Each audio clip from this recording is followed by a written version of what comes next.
ప్రజలకు ముఖ్య గమనిక. జనవరి 13వ తేదీ మంగళవారం జరగవలసిన ప్రార్థనాశక్తి తైలాభిషేక ఆరాధన జనవరి 20వ తేదీ మంగళవారానికి మార్చబడింది. రాజమండ్రి పరిసర ప్రాంత ప్రజలకు ముఖ్య గమనిక. జనవరి 14వ తేదీ బుధవారం జరగవలసిన ప్రార్థనాశక్తి తైలాభిషేక ఆరాధన జనవరి 21వ తేదీ బుధవారానికి మార్చబడింది. ప్రార్థనా శక్తి తైలాభిషేక ఆరాధన జనవరి 20 మంగళవారం సమయం ఉదయం 10 గంటల నుండి Sri convention hall, CR Reddy women's college, Vatluru, Eluru. Rajahmundry పరిసర ప్రాంత ప్రజలకు శుభవార్త. ప్రార్థనా శక్తి తైలాభిషేక ఆరాధన జనవరి 21 బుధవారం సమయం ఉదయం 9 గంటల నుండి. స్థలం airport road, quarry market, Renuka apartment దగ్గర, రాజమండ్రి.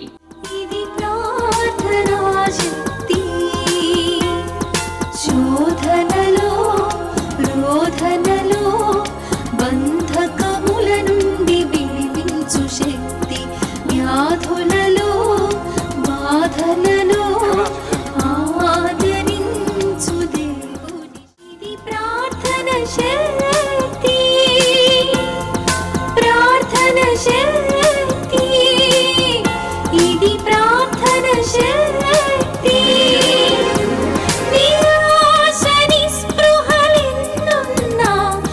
శాంతి ఆపదలైనను ఇది ప్రార్థనా శక్తి.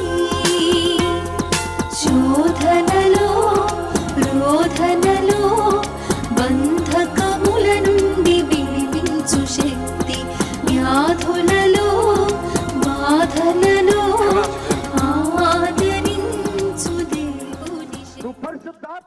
యేసయ్య నామములో మీకు వందనాలు తెలియపరుస్తూ ఉన్నాను. ప్రియులరా, ఈ దినం కొరకు దేవుడు సిద్ధపరిచిన వాగ్దానాన్ని మనం స్వాధీనపరచుకుందాం.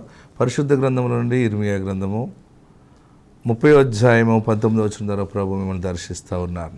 జెర్మియా చాప్టర్ 30 వర్స్ 19లో బలమైన మాట దేవుడు మనకిస్తూ ఉన్నాడు. వాటిలో కృతజ్ఞతా స్తోత్రములను సంబరపడు వారి స్వరమును వినబడును. దేవునికి మహిమ కలుగును గాక. ఎంత గొప్పగా ఉంది చూడండి. వాటిలో కృతజ్ఞతా స్తోత్రములు, తర్వాత సంబరపడు వారి స్వరము వినబడును. మీ ఇంట్లో దేవునికి కృతజ్ఞతాస్తుతులు చెల్లించే రోజు ఈ దినము దేవుడు ప్రాప్తింప చేస్తూ ఉన్నాడు. కృతజ్ఞత ఎవరికి చెప్తామంటే మేలు చేసిన వానికి మనం చెప్తాం. నా జీవితంలో ఏ మేలు చూడలేదు, ఏమీ జరగలేదు, ఇంకెప్పుడు జరుగుతుంది, అసలు ఈ పెళ్ళి అవుతుందా, ఈ కార్యం జరుగుతుందా, 10 మంది నా ఇంటికి వస్తారా, నా ఇంట్లో శుభం జరుగుతుందా అని బాధపడుతున్నావు కదా. పరిశుద్ధాత్మ దేవుడు ఈరోజు సూటిగా నీతో మాట్లాడుతూ ఉన్నాడు. నీవు నీ కుటుంబం ఎలుగెత్తి కృతజ్ఞతా సాక్ష్యం చెప్పే రోజు ఆసన్నమైపోయింది. దేవుడు ద్వారాన్ని తెరిచాడు. మీ ఇంటిలో, నీ జీవితంలో, నీ కుటుంబంలో, నీ బిడ్డ జీవితంలో దేవుడు చేసే కార్యముల గురించి నువ్వు ఎలుగెత్తి దేవునిని స్తుతించబోతా ఉన్నావు. Thank you lord, thank you Jesus. అయ్యి బాబు, నాకు ఇన్ని సమస్యలు తీరిపోయి, నా అప్పు దేవుడు తీర్చాడు, లేదా నా రోగం పోయింది, దేవునికి నేనేమిచ్చి రుణం తీర్చాలి, నా బిడ్డ పెళ్లి చేశాడు, నాకు నా బిడ్డ గర్భఫలం ఇచ్చాడు, అయితే నన్ను ఫలింపచేసాడు, నన్ను ఆశీర్వదించాడు. Thank you lord, thank you lord. ఇంతకాలం జరగలేదు, అవలేదని అనుకున్నాను, దేవుడు జరిగించాడు, దేవానికి వందనాలు వందనాలు అనే చెప్పటం కృతజ్ఞతాస్తుతులు చెల్లించుట. అలాగంటి సమయము ఆసన్నమైంది. ఈరోజు దేవుడు నీకు అనుగ్రహిస్తూ ఉన్నాడు కృతజ్ఞతాస్తుతులు చెల్లించేవారుగా. రెండవది, సంబరపడు వారి స్వరము వినబడుతుంది. సంబరం ఎప్పుడు వస్తుంది? నీ ఇంట్లో నాట్యము చేసే, ఆనందముతో గంతులు వేసే దినము దేవుడిచ్చి ఉన్నాడు. అంటే ఎప్పుడు నా బ్రతుకు దుఃఖముగానే ఉంటుంది, నేను ఏడుస్తూనే ఉన్నాను, దుఃఖముతోనే పండుకుంటున్నాను, సంతోషం అనేది నా బ్రతుకులో లేదు, ఆ భగవంతుడు నాకు ఇవ్వలేదేమో అని అనుకున్నావు కదా. నీ బ్రతుకులో సంబరం చేస్తావు. అంటే ఆనంద ధ్వని చేతో నువ్వు అద్భుతమైన నాట్యం చేస్తావు. అంటే నువ్వు ఊహించలేని గొప్ప మేలు దేవుడు నీ పట్ల చేయబోతున్నాడు. ఆయన ద్వారము తెరిచారు, బలమైన కార్యము నువ్వు చూడబోతూ ఉన్నావు. నేను లేవలేను, నా వల్ల కాదన్న నీవు లేచి నాట్యము చేస్తావు. ఎందుకంటే ఆ ఆశీర్వాదము నిన్ను నాట్యము చేయిస్తుంది. ఆ శుభవార్త నిన్ను లేవనెత్తుతుంది. ఆ శుభవార్త నిన్ను ప్రయాణము చేయనిస్తుంది. ఆ శుభవార్త అనేక మందికి నేను దీవెనగా నిలబెడుతుంది. అటువంటి శుభవార్తను వినబోతా ఉన్నావు. బలమైన కార్యము దేవుడు ఆకాశము నుండి జరిగిస్తున్నాడు. నువ్వెవరైనా కానీ, నేను తెలుసా దేవుడికి, నాకు చేస్తాడని అనుకుంటున్నావేమో, నీ మీద ఆయన కన్ను దృష్టి పెట్టాడు, నీతోనే మాట్లాడుతున్నాడు. భయపడకు. పూర్వం వైభవం కంటే గొప్ప కార్యాలు నువ్వు చూడబోతా ఉన్నావు. సంబరపడు వారి స్వరం వినబడుతుంది. నీ ఇంట్లో ఉన్న వాళ్ళందరూ కూడా అద్భుతమైనటువంటి నాట్యము చేసి ఆనందించే అంత హ్యాపీనెస్ దేవుడు ఇవ్వబోతున్నాడు. నీ దుఃఖ దినాలు ముగించబడ్డాయి. ఆత్మకార్యము జరుగును గాక. ఆమెన్.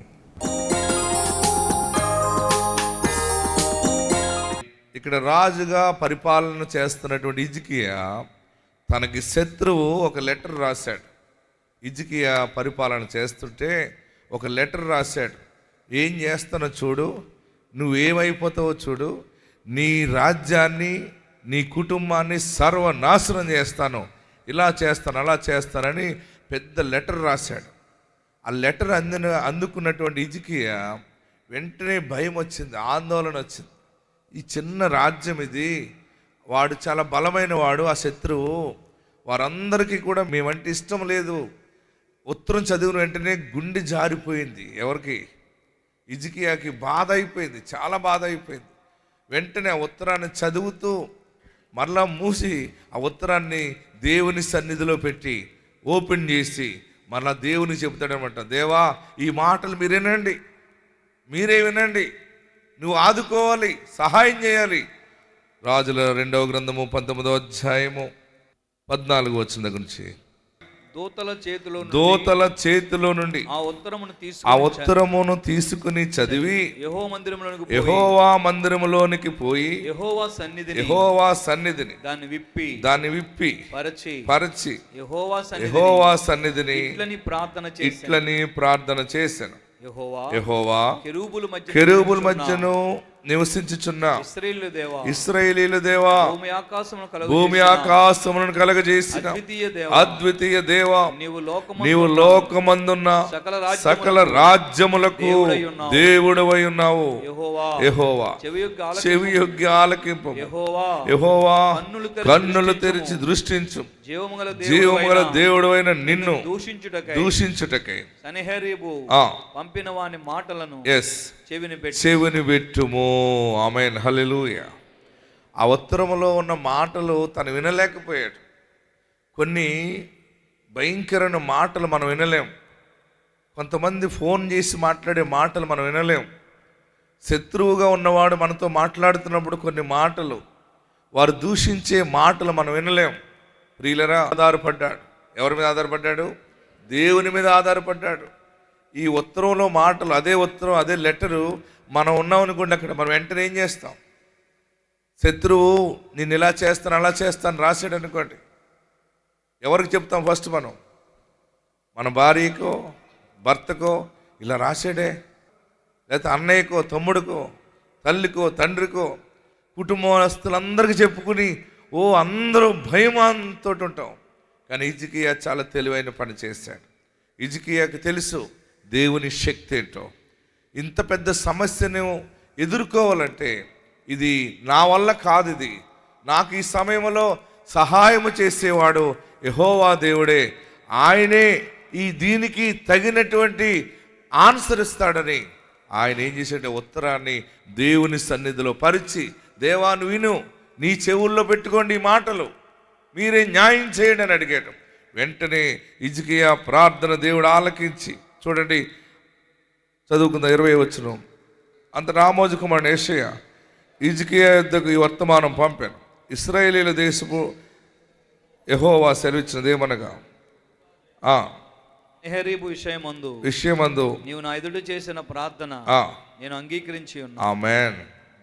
దేవుడు హిజ్కియా బాధలో వేదనలో దేవుని మీద ఆనుకుని ప్రార్థన చేస్తే దేవుడు దైవజనుడు యెషయాతో మాట్లాడాడు. ఎవరితో మాట్లాడాడు? ఎప్పుడు కూడా దేవుడు ఎవరితో మాట్లాడాలనుకుంటే ఆయన డైరెక్ట్గా మాట్లాడు. కొన్ని సందర్భాలు ఎలా ఉంటాయంటే ఆయన ఏర్పాటు చేసుకునే సేవకులను దూతలుగా పంపుతాడు. ప్రవక్త అని ప్రవక్తను చేర్చుకునేవాడు ప్రవక్త ఫలం పొందుతాడు. ప్రవక్త అనగా దేవుని దగ్గర నుంచి వచ్చే జవాబు ప్రజలకు అందజేసేవాడు ప్రవక్త. కింద ఉన్నటువంటి మనుషుల ప్రార్థనలు దేవుని సన్నిధానంలో చెప్పేవాడు యాజకుడు. ఆమేన్. హల్లెలూయా చెప్పండి, గట్టిగా హల్లెలూయా చెప్పండి. యెషయా దైవజనుడికి దేవుడు బయలుపరిచాడు. యెషయా చూడు, హిజ్కియా భయపడుతున్నాడు, తన ప్రార్థన నా సన్నిధికి వచ్చిందని చెప్పు అన్నాడు. వెంటనే దైవజనుడు వెళ్ళి దేవుడు నీ ప్రార్థన ఆలకించాడు. యెషయా దైవజనుడికి దేవుడు ఏది బయలుపరిచాడో ఆ విషయాలన్నీ చెప్తా ఉన్నాడు. అందులో ఉన్నటువంటి కొన్ని విషయాలు నేను మీకు తెలియపరుస్తాను. హిజ్కియాతో దేవుడు పంపించిన వర్తమానం ఏంటంటే, నీ శత్రువు విషయంలో భయపడకు, వారిని నేను వేరుగా యాక్షన్ తీసుకుంటాను, ఇలా చేస్తాను అలా చేస్తానని చెప్పి ఆశీర్వాదకరమైన మాటలు 29వ వచనంలో కనబడుతూ ఉన్నాయి. రాజుల 2వ గ్రంథం 19వ అధ్యాయము 29వ వచనంలో మరియు యెషయా చెప్పినదేమనగా, హిజ్కియా నీకిదే సూచనగును, ఈ సంవత్సరమందు దానంతట అదే పండు ధాన్యమును, రెండవ సంవత్సరమందు దాని నుండి కలుగు ధాన్యమును మీరు భుజింతురు, మూడవ సంవత్సరమున మీరు విత్తనం విత్తి చేలు కోయుదురు, ద్రాక్ష తోటలు నాటి వాటి ఫలము అనుభవించుదురు. దేవునికి మహిమ కలుగును గాక. గట్టిగా హల్లెలూయా చెప్పండి, ఇంకా హల్లెలూయా చెప్పండి, గట్టిగా చెప్పండి, చేతులు పైకెత్తి ఆపకుండా చెప్పండి. ప్రార్థన ఆలకించే దేవుడు, ఎంత గాయము తగిలినా, ఎంత పెద్ద శోధన అనుకున్నా ఆశీర్వాదాన్ని ఇచ్చే దేవుడున్నాడు. గట్టిగా చప్పటి కొట్టి ప్రభువును స్తుతిద్దాం. ఓ హిజ్కియా భయపడకు, దేవుడు బలమైన మాట ఇచ్చాడు. నువ్వు ఆ లెటర్ చదివి ఆ ఉత్తరంలో ఉన్న మాటలకి భయపడుతున్నావే, భయపడకు. వాడు నీ దగ్గరికి రాడు. ఫస్ట్ నీకు ఒకటి గుర్తుపెట్టుకో, దేవుడు గొప్ప కార్యము నీ పట్ల చేయబోతున్నాడు. ఎందుకంటే నీ ప్రార్థన దేవుని సముఖానికి వెళ్ళింది. మన ప్రార్థన ఎక్కడికి వెళ్ళాలి? ప్రార్థన దేవుని సముఖానికి వెళ్ళాలంటే నీవు దేవుని మీద ఆధారపడి మాట్లాడాలి. చాలామంది ప్రార్థిస్తారు కానీ దేవుని మీద డిపెండ్ అవ్వరు, ఆధారపడకుండా ప్రార్థిస్తాం. మనం పొడి ప్రార్థన చేస్తుంటాం. దేవా మరి సహాయం చేయబాబు, ఇలాగన్నారు అలాగన్నారని మన సొంత ప్రయత్నాలు మనం చేస్తాం. మనం ఏదో ఎదుర్కోవాలని, మనం బలం సంపాదించుకోవాలని, ఆ సమస్యను మనమే పరిష్కారం చేసుకోవటానికి మనము ప్రయత్నం చేస్తాం. అది చాలా తప్పు. సమస్యను మనం పరిష్కారం చేయలేం, సమస్యను ఆయన పరిష్కారం చేస్తాడు. ఎవని మనసు ఆయన మీద ఆనుకుంటుందో వానిని పూర్ణ శాంతి గల వానిగా చేస్తాడు ఆయన. హల్లెలూయా చెప్పండి. మరి ఈ సంవత్సరము దేవుడు గొప్ప కార్యం చేయబోతున్నది ఏంటంటే, హిజ్కియాకి ఇచ్చిన మాటను మీకు ప్రకటిస్తూ ఉన్నాడు.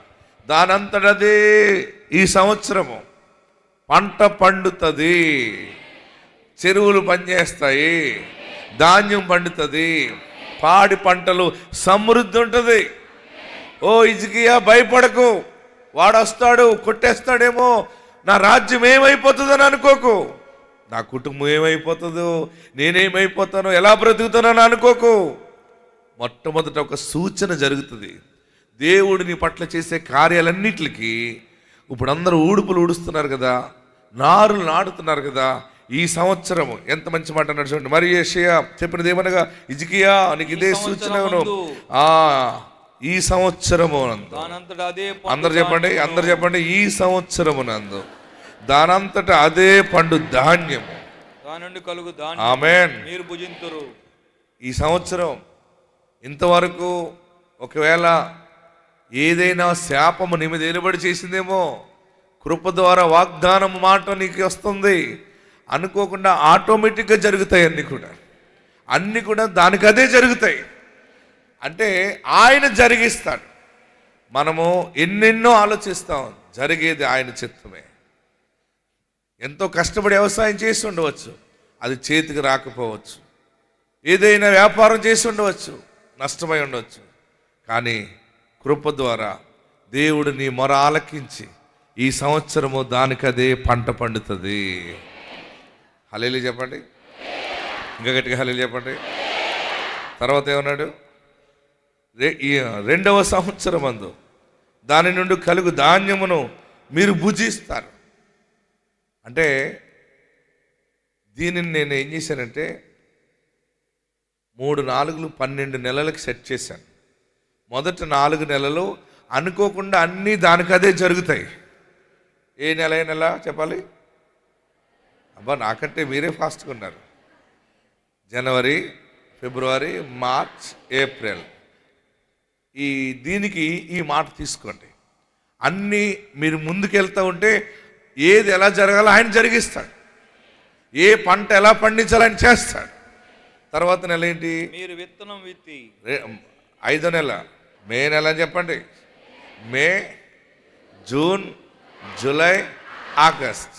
2వ సంవత్సరం మీరు అదేమన్నాడు అక్కడ? 2వ సంవత్సరం అందు దాని నుండి కలుగు ధాన్యము మీరు భుజిస్తారు. అంటే మీరు అనుభవిస్తారు. హల్లెలూయా చెప్పండి. మీరు ఏది తిన్నా బాగుంటుంది అంటే దాని అర్థం ఏంటంటే మీకు మంచి ఆరోగ్యం ఉంటుంది, షుగర్ ఉండదు, దరిద్రం ఉండదు. చెరుకు గెడ తినేస్తాం. ఆమెనంట తినేద్దామనే ఉంది. ఏది ఇది తినకూడదు, అది తినకూడదు. కోడలు చూడకుండా తినేద్దాం, కొడుకు చూడకుండా తిందాం. తిన్నా నోరు కదా, తినకుండా ఉండలేం. కానీ తింటే ముఖం ఉబ్బిపోతుంది, కాళ్ళు ఉబ్బిపోవటం. ఈ సంవత్సరం దేవుడు నీకు స్వస్థతనిస్తా ఉన్నాడు, మంచి ఆరోగ్యాన్ని ఇస్తున్నాడు. నీవు అనుభవిస్తావు. ఏదైనా ఒక పంట అయినా అనుభవిస్తావు. ఏది నువ్వు కష్టపడుతున్నావో దానిని నీ చేతులారా నువ్వు అనుభవిస్తావు. దాది నీ కళ్ళతో నువ్వు చూస్తావు, చెవులారా వింటావు, ఆశీర్వాదమును నిలిచి ఉంటావు. ఆ తర్వాత నెల ఏంటి? పైకి ఎలా చెప్పండి? September, October, November, December. Okay, చివరి 4 నెలలు ఇక్కడ చదవండి. విత్తనం విత్తి విత్తనం విత్తి చేలు కోయుదురు, ద్రాక్ష తోటలు నాటి వాటి ఫలం అనుభవించుదురు. హిజ్కియా ఏడుస్తూ ఉంటే, హిజ్కియా ఆ మనుషుడి గురించి భయపడకు, వాడు రాసిన లెటర్లకి ఆ మాటలకి దేవుడు జవాబు ఇవ్వబోతున్నాడు. నీవు చూడాలి ఆశీర్వాదాన్ని. ఆమేన్. నీ కన్ను చూడాలి ఆశీర్వాదాన్ని. ఒక సూచన దేవుడు ఇస్తున్నాడు అని చెప్పి మొదట దానికదే పండుతుంది. 2వ సంవత్సరం పండిన పంటను మీరు అనుభవిస్తారు. 3వ సంవత్సరము మీరు విత్తనము విత్తి అంటే మీరు ఇన్వెస్ట్ చేస్తారు, మీరు పెట్టుబడులు పెడతారు, వ్యాపారాలు ప్రారంభించండి, జయం అవుతుంది. ఏ పని పూనుకున్న జయం అవుతుంది. దేవుడు మనకి తోడై ఉన్నాడు. హల్లెలూయా, గట్టిగా హల్లెలూయా చెప్పండి. ఈ సంవత్సరం మీ పంట మీకు పండేస్తుంది, మీకు రావాల్సింది వచ్చేస్తుంది. తర్వాత మీరన్నీ తింటారు, మీ చూపు మంచిగా ఉంటుంది, మీ కాళ్ళు వాపులు తగ్గుతాయి, మీ రోగం పోతుంది. యేసయ్య నిన్ను బాగు చేస్తాడు. నువ్వు పరిగెత్తుకుంటూ వచ్చేస్తావు అనమాట. హల్లెలూయా చెప్పండి. ఈ వైద్యుడు కాదు నిన్ను బాగు చేసేది, పరమ వైద్యుడు నిన్ను బాగు చేస్తాడు. 3వది విత్తనాలు విత్తుతారు అంటే మీరు ఆశీర్వదించబడి మీరు కొంతమందికి సహాయకులుగా ఉంటారు. మీరు వ్యాపారాలు ప్రారంభిస్తారు. ఎవరి దగ్గర అప్పు చేసి వ్యాపారం ప్రారంభించడం కాదు, మీరే మీ సొంత ధనముతో పనులు ప్రారంభిస్తారు. అది ఎక్కడ చేసినా జయం అవుతుంది అనమాట. మీరు విత్తనములు విత్తి పంట కోస్తారు అని చెప్పి యెషయా ప్రవక్త ద్వారా దేవుడి మాట చెప్పి అసలైన జవాబిస్తున్నాడు. చూడండి, కిందకి చదవండి 30వ వచనం. కాబట్టి చూడండి 30వ వచనం. యోధా వంశములో తప్పించుకున్న శేషము ఇంకను క్రిందికి వేరు తన్ని మీదికి ఎదిగి ఫలించును. ఆమేన్. హల్లెలూయా చెప్పండి. ఆశీర్వాదము ఫలింపు ఉంది.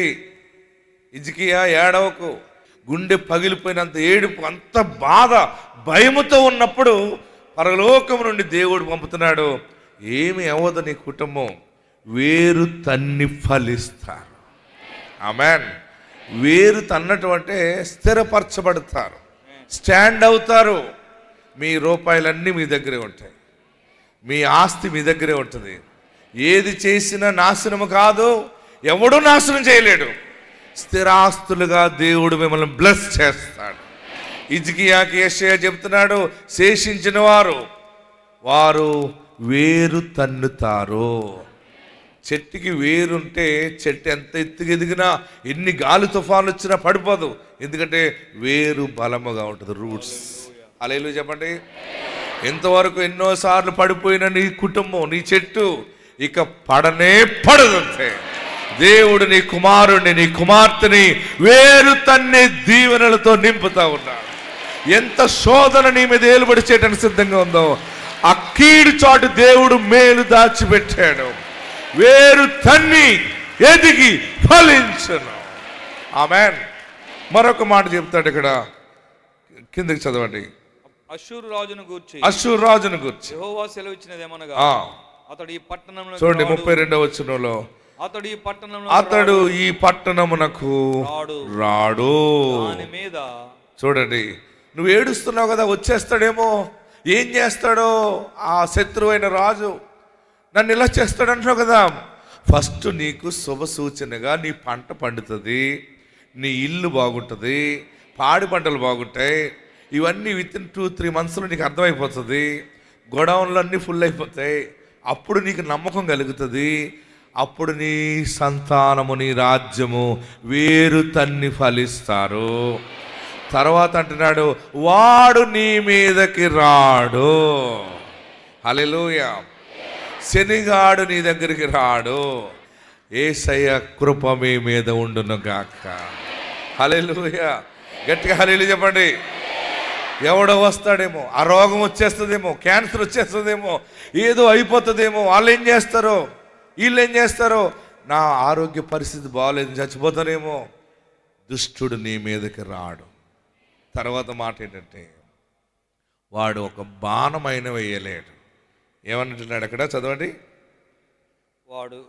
అతడు ఈ పట్టణంలోనికి రాడు, దాని మీద ఒక బాణమైనను ప్రయోగింపడు, ఒక కేడెమునైన దానికి కనుపరచడు, దాని ఎడల ముట్టడి దెబ్బ కట్టడు.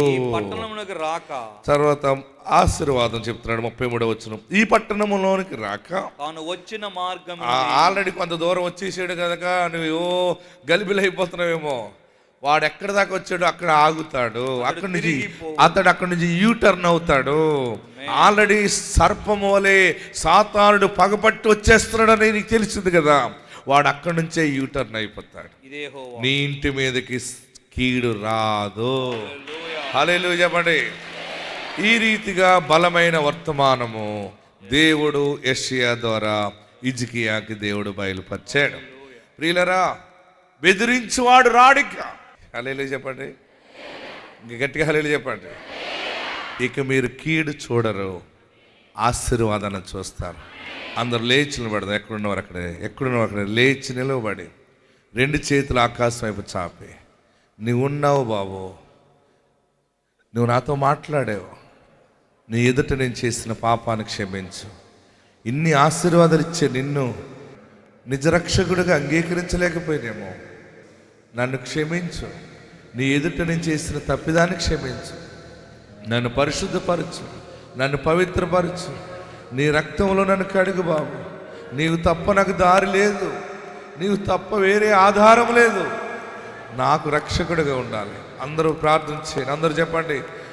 భయం వేస్తుందని అనుకున్నాను, బెదిరించి వాడు ఉండడం చెప్పావు, ఎలాగ పోతాడో వాక్యం ద్వారా మాట్లాడావు ప్రభువా. దైవజనుడు యెషయా ద్వారా హిజ్కియాకు బయలుపరిచిన దేవుడు ఈరోజు నీ సేవకుడి ద్వారా మాతో మాట్లాడావు. నాలో ధైర్యాన్ని ఇస్తున్నందుకు నీకు వందనాలు. చీకటిని దూరం చేయండి, నువ్వు నాకు దేవుడిగా ఉండాలి, నా శిరస్సు మీద నా కీడుని తప్పించండి, నీ పరిశుద్ధత నాకు దయచేయండి, నీ పవిత్రత నాకు దయచేయండి, నాకు దేవుడిగా ఉండండి, నా గుండె నిండా నువ్వు ఉండాలి, నా గుండె గుడిలో నీవు ఉండాలి, నీకు నేను బిడ్డగా ఉండాలి, నన్ను నీ బిడ్డగా స్వీకరించండి, నీవు నాకు తండ్రిగా ఉండండి, నా పాపాలు క్షమించండి నాయనా, నీ మార్గంలో నన్ను నడిపించండి. దేవుడు నీ కుటుంబాన్ని జ్ఞాపకం చేసుకున్నాడు, దేవుడిని కుటుంబాన్ని జ్ఞాపకం చేసుకున్నాడు. బలమైన కార్యము దేవుడు చేయబోతా ఉన్నాడు. ఆశ్చర్య కార్యాలు చేసేవాడు నీ పక్షముగా ఉన్నాడు. ఆయన గొప్పవాడు. హల్లెలూయా, హల్లెలూయా. అందరూ ప్రార్థన చేద్దాం, అందరూ ప్రార్థన చేద్దాం. నా గుండె గుడిలో నువ్వు ఉండాలి. నా గుండె నిండా ఎన్నో కన్నీళ్ళు ఉన్నాయి, చాలా శోధనలో ఉన్నాను అని ఏడుస్తున్నావా? యేసు నీ పక్షముగా ఉన్నాడు.